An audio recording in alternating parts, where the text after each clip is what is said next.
Free trade ইকোনমির কথা বলতে গেলে প্রথমত আমার কথা বলতে হবে মার্কেন্টালিজমের কথা। মার্কেন্টালিজম ১৬০০ থেকে ১৮০০ শতাব্দী পর্যন্ত খুবই প্রচলিত ছিল, যে ইউরোপের মধ্যে, ইউরোপ কান্ট্রিতে তারা উপনিবেশ বা উপনিবেশ দখলের মাধ্যমে তাদের সম্পদ জোগাড় করত। তো সেক্ষেত্রে যেটা মার্কেন্টালিজমের প্রধান বৈশিষ্ট্য হচ্ছে তারা ট্রেড সারপ্লাস করবে। ট্রেড সারপ্লাস মিন্স হচ্ছে তারা এক্সপোর্ট বেশি করবে, ইম্পোর্ট কম করবে। এটা ছিল তাদের ট্রেড। ট্রেড সারপ্লাস করতে হলে আপনাকে এক্সপোর্ট বেশি করতে হবে, ইম্পোর্ট কম করতে হবে। আর গভর্নমেন্ট হিউজ কন্ট্রোলে রাখতো, যে ব্যবসা বা ট্রেডের উপর হিউজ কন্ট্রোল থাকতো। এবং আরেকটা প্রধান বৈশিষ্ট্য হচ্ছে কলোনিয়াল এক্সপ্যানশন। কলোনিয়াল এক্সপ্যানশনের মাধ্যমে কিন্তু মার্কেন্টালিজমের থিওরি হিউজ পরিমাণ আপনার প্রচলন ছিল, এবং এর মাধ্যমেই একটি দেশ প্রচুর সম্পদ আহরণ করতো, এবং এটাকে আমরা বলে থাকি যে জিরো সাম গেম। তো জিরো সাম গেমের কারণে বিশ্ব অর্থনীতি একটা একটা গোষ্ঠীর কাছে কেন্দ্রীভূত ছিল। পরবর্তীতে আসলো free trade economy, modern trade theory. তো ফ্রি ট্রেড ইকোনমিটার জনক বেসিক্যালি হচ্ছে অ্যাডাম স্মিথ। অ্যাডাম স্মিথ তার বিখ্যাত বই, অর্থনীতির উপরে লেখা বিখ্যাত বই দ্য ওয়েলথ অফ নেশন, এখানে মার্কেন্টালিজমের হিউজ সমালোচনা করে গেছেন, যে এর যে নেগেটিভ দিকগুলো ছিল সেগুলো নিয়ে তার অনেক মতবাদ ছিল, অনেক কথাবার্তা ছিল। তো সে বেসিক্যালি ফ্রি ট্রেড ইকোনমির উপরে অনেক জোর দিয়েছে, এবং ফ্রি মার্কেট এর উপর অনেক জোর দিয়েছে। এর ক্ষেত্রে তার একটা বিখ্যাত থিওরি আছে, যেটা হচ্ছে absolute advantage theory.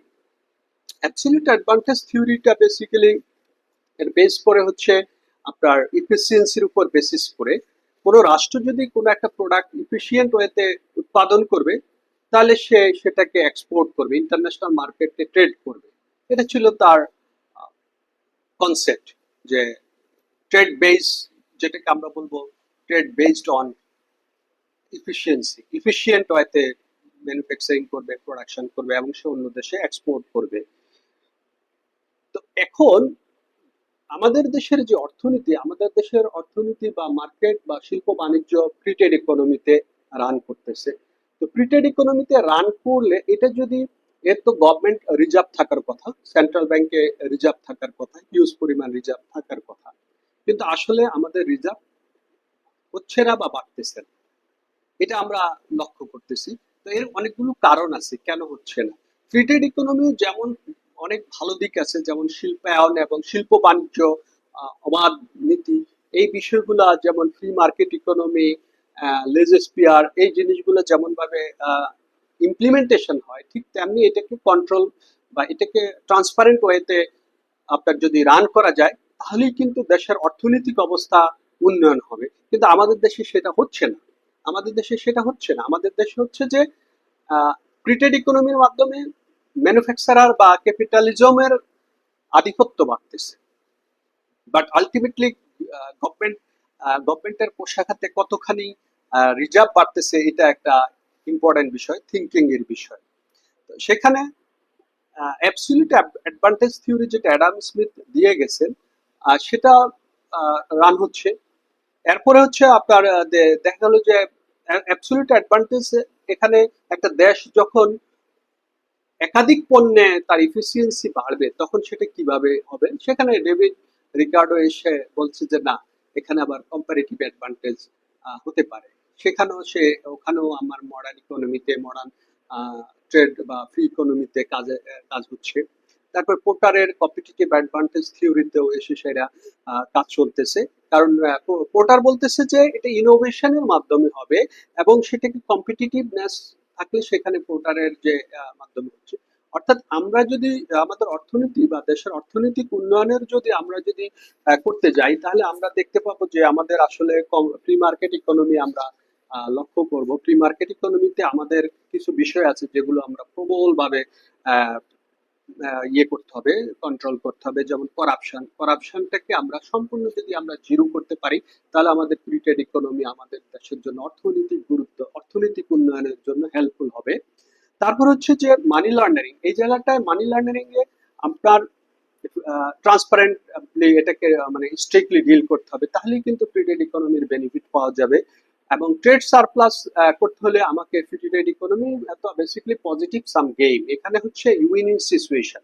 Positive sum gain মানে হচ্ছে উইনিং সিচুয়েশন থাকবে, but on the other hand mercantile economy, মার্কেন্টিলিজমতে বলা হচ্ছে যে zero sum gain, but free ট্রেডে বলা হচ্ছে যে পজিটিভ সাম গেইন।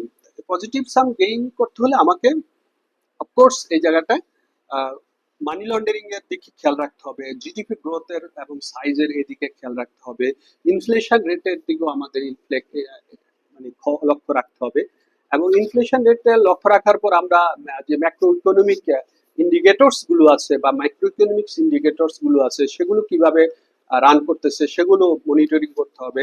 অর্থাৎ গভর্নমেন্ট যদি পুরোপুরি ভাবে ফ্রি ট্রেড ইকোনমিকে একবারেই ছেড়ে দেয়, মানে একবারেই যে কোনো মনিটরিং না রাখে, তাহলে কিন্তু ফ্রি ট্রেড ইকোনমি কাজ করতেছে না। মনিটরিং থাকতে হবে, বাট কন্ট্রোল না থাকুক, মনিটরিং থাকতে হবে, তাহলে এই ফ্রি ট্রেড ইকোনমি আমাদের দেশে ভালো কিছু আনবে। এদের কিন্তু আসলে রিজার্ভ কখনোই বাড়বে না। হয়তো আমরা আহ, কিছু গেইন করব, কিন্তু স্টিল আমরা কিন্তু দেখেন আমাদের কিন্তু দেশে ট্রেড সারপ্লাস হচ্ছে না, ডিউ টু আমাদের হিউজ ইম্পোর্ট হচ্ছে, আমাদের এক্সপোর্ট খুব কম। তো আমরা এক্সপোর্টের উপর আমাদের হিউজ কি করতে হবে, জোর দিতে হবে। আর এক্সপোর্টে জোর দিতে হইলে আমাদেরকে ইনফ্রাস্ট্রাকচার ডেভেলপমেন্ট এবং পোর্ট ফ্যাসিলিটিকে এনশিওর করতে হবে। ইভেন পোর্ট ফ্যাসিলিটির পাশাপাশি যে আমি রিসেন্টলি শুনছি যে মাতারবাড়ি যে ডিপ সিপোর্ট, এটা রান করার জন্য চেষ্টা চলছে। বাট ওয়ার্ল্ডের মধ্যে যে যখন সিঙ্গাপুর এবং কলম্বিয়াতে যে ডিপ সিপোর্ট দিয়ে তারা বেশ ডেভেলপ করেছে, সিঙ্গাপুর থেকে মাদার ভেসেল তো আর আসে না, ফিডারে এসে বাংলাদেশে প্রোডাক্ট ইয়ে হচ্ছে, ইম্পোর্ট হচ্ছে। তো আমি এক্সপোর্টের উপর বেশি জোর দিতে হবে আমাদেরকে। তো এই ক্ষেত্রে আমরা ফ্রি ট্রেড ইকোনমিকে অফকোর্স ভালো করে এটার যে আসলে সুদিক গুলো আছে সেগুলোকে আমার যদি পেতে হয়, তাহলে আমাদেরকে খুবই ট্রান্সপারেন্ট হতে হবে এবং মারাত্মকভাবে গভর্নমেন্ট মনিটরিং থাকতে হবে। রাদার কন্ট্রোল, আমি কন্ট্রোলের কথা বলতেছি না, মনিটরিং সিস্টেম থাকতে হবে। যে সংস্থাগুলো আছে সেগুলো মনিটরিং থাকতে হবে, তাহলেই কিন্তু ফ্রি ট্রেড ইকোনমির সুফল দেশে পাওয়া যাবে এবং অর্থনৈতিক উন্নয়ন বা অর্থনৈতিক সমৃদ্ধি করা সম্ভব হবে।